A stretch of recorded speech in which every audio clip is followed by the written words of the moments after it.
when Luke defeated all the Knights of Ren with zero effort. Luke Skywalker was one of the most powerful Jedi of all time, but we never really saw him display his full powers in battle. He spent his time training the young Jedi at his new temple and dedicated his life to peace. But there was one occasion when we saw Master Luke Skywalker show off his mastery of the Force.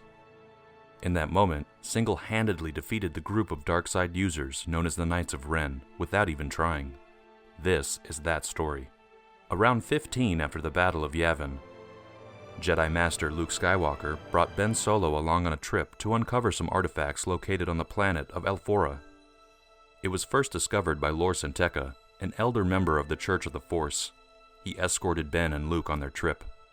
Well, that's impressive. Luke, Lor, and Ben looked at the ancient Jedi temple in awe. Huge mountains and statues were carved into the cavernous environment, boasting of a more bountiful time. A time of peace, when the Jedi were truly the custodians of the galaxy and keepers of the light side. Now, despite being relegated to the caves of this far-out planet, the hope they inspired still permeated over the atmosphere, as the intrepid trio of Jedi inspected every inch of their discovery. However, Luke, ever the cautious master, heeded a stern warning, especially to the young Ben. "I found a lightsaber in a place like this once, but the whole thing was a setup, a trap. Almost killed me." It was true. Decades earlier, after fighting Darth Vader in the underbelly of Cloud City, Luke went off on a mission to find a new lightsaber. It led him to a long-forgotten Jedi outpost on a storm-covered planet. There, he found a new golden lightsaber, the one he would use until he built his own green blade. But it wasn't an easy feat. The outpost was guarded by the haunting spirit of the Grand Inquisitor, who at that point had died. Vader had conjured his spirit through the dark side of the Force and bound it to the Jedi Temple. He had tasked the spirit with killing wayward Jedi who came into the temple. Luke survived the ordeal, but it left him wary. After hearing Luke tell his warning, Ben made it clear he understood. He was in awe of this new temple, as was his mentor, but they would proceed with caution. As the trio entered, they were greeted by shelves upon shelves of Jedi relics. It was an incredibly beautiful sight, especially for Skywalker and Tekka, who often feared that the reinstitution of the Jedi was a losing battle.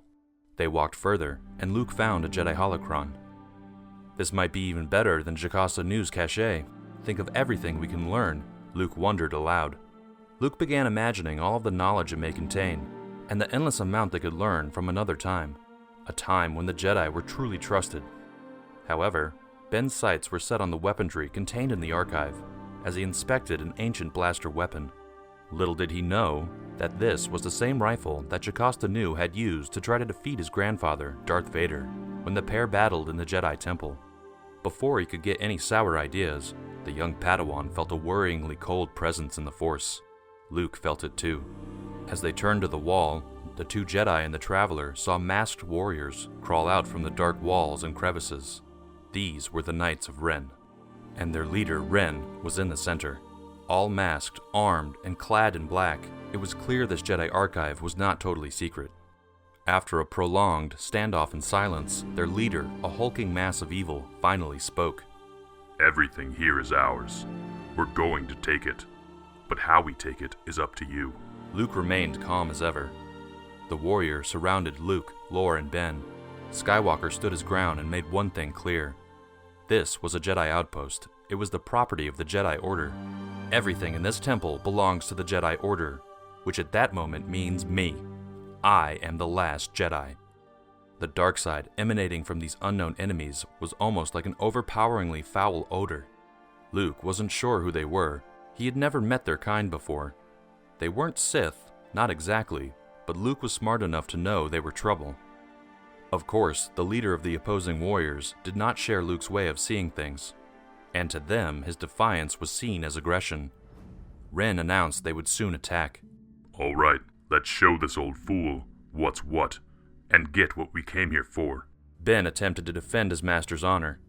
"This is Jedi Master Luke Skywalker. He is a legend," Ben shouted. This didn't mean much to Ren and his knights. The enemy wanted to fight, and Luke wanted anything but that. He was a Jedi, and a Jedi used violence as a last resort. Luke hoped that a battle could be avoided, but when Ren drew a blood-red Sith lightsaber, the Jedi Master had no choice. Instructing Lore and Ben to leave the room, Skywalker extended his Jedi lightsaber, illuminating the archive with a familiar green color, overpowering the crimson hue of Ren's blade. To young Ben's eyes, the enemy was too great in number for a Jedi to fend off. "But Master, what about you? There's 7 of them," he cried. But Luke remained totally calm, even with his lightsaber drawn. "Oh, I'll be just fine." It was clear that Luke's confidence slightly weighed on Ren's mind, as he threw a few cheap fighting words towards him. "The very last Jedi and my very first. Almost ashamed to see you go," Ren taunted. But Luke always had a comeback, and he wasn't going anywhere until these Jedi artifacts were in the right hands. "Can we just skip the part where you all run out of here crying?" Luke replied. Ren had had enough. He ordered his knights to attack Luke. Ben let out a scream in fear for his master's life. Yet even in the heat of battle, Luke was fine. The knights believed that, being a team of 7, they could easily take on one man, and an aging one at that. But Luke wasn't alone. He had the Force, and a powerful ally it was. All 7 jumped at Luke. With one outstretched hand, the Jedi sent 2 flying. 3 others tried to attack him from behind, but Luke quickly placed his lightsaber behind his back and melted the knights' weapons. All 3 members went flying. A hatchet-wielding member of the knights lunged at Luke. The Jedi Master bent backwards, nearly touching the floor with his back to dodge the swing. Luke felt the wind from the axe pass over his face, and then he quickly sprang back up and shoved his hand into the air.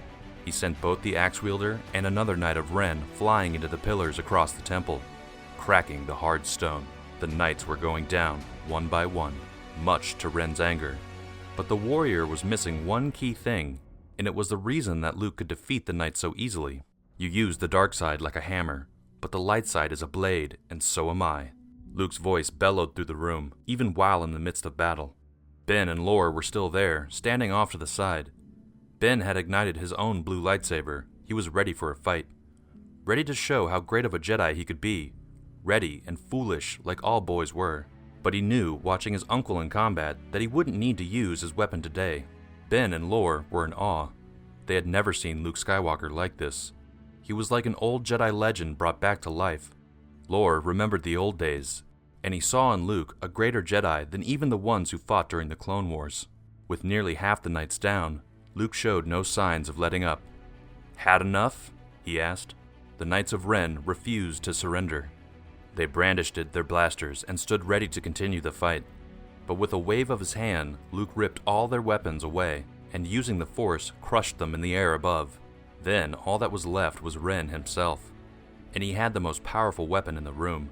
Ren revealed his red lightsaber. He ignited it, and then revealed his secret. His lightsaber had a special kill switch. If Ren's hand left the blade even for a moment, an explosive device would detonate, killing everyone in the room. "What now, old man?" Ren asked. "Seems like that's up to you, but I wouldn't assume it's gonna go the way you expect." Luke replied, unwavering. Ren knew that if he did explode the bomb and take everyone with him, not only would the lives of his knights be wasted, but whatever great power he answered to would not be happy. The greater power was indirectly Palpatine, who was pulling strings from his secret base on Exegol. The Knights of Ren weren't aware of how or by whom they were being guided as they scourged the galaxy, but they were sure that if they upset the dark powers that secretly supported them, there'd be consequences, perhaps even after death. It seemed that Ren and Luke had reached a stalemate, and tensions finally calmed down, yet the Force was still strongly swirling around the room. As he was retreating, Ren remarked he heard Luke and Ben say they had sensed the dark side of the Force when the Knights of Ren had first arrived, but then he said something shocking. "You said you could sense the shadow in all of us? That's right. We've all got it." Ren paused briefly, savoring his next words. "But you know your apprentice does too, right? Powerful. I can feel it. Better be careful, Jedi man." Luke, of course, knew this, and was understandably worried. But it was a worry for another time, and he felt that the less was discussed about it, the better. "It's time for you to leave," he said simply. Luke didn't want to fight anymore, but he was willing to finish the Knights of Ren if they tried to further push his apprentice, Ben, to the dark side. Ren was leaving, but before he and the Jedi parted ways for good, he removed his helmets, revealing a battle-worn but young face. He posed a question. directly to Ben Solo, eager to make his mark on the world and live up to his father's legend. "Hey kid, you sure this is the life for you?" Ben was looking for anything he could fight for and anything to believe in. Though he hated anyone that opposed his master, in that moment, Solo couldn't help but be entranced in this exciting question and what conclusions it might bring. It was exactly at that moment that a seed of doubt was planted in the mind of the future Sith Lord. Luke would hear none of it. He knew what was happening in Ben's mind. It was exactly what his father felt all those years ago before his tragic fall to the dark side. Luke wanted the interaction to end as soon as possible. Lightsaber still ignited, he calmly warned Ren. Last chance. The battle was over. The light side had won. But it was just the beginning of a larger battle for Ben's soul. We would never see Luke Skywalker in a battle like this again. Between his rise as a Jedi Knight after redeeming Darth Vader aboard the second Death Star, and his death to his nephew during the Battle of Crait, Luke Skywalker rarely lifted his blade in heated combat, especially not against Sith acolytes. This was one of the rare times that Luke showed off his powers against overwhelming darkside forces, and it was in this battle, more so than any other, that we could see how fully Luke had mastered the Force.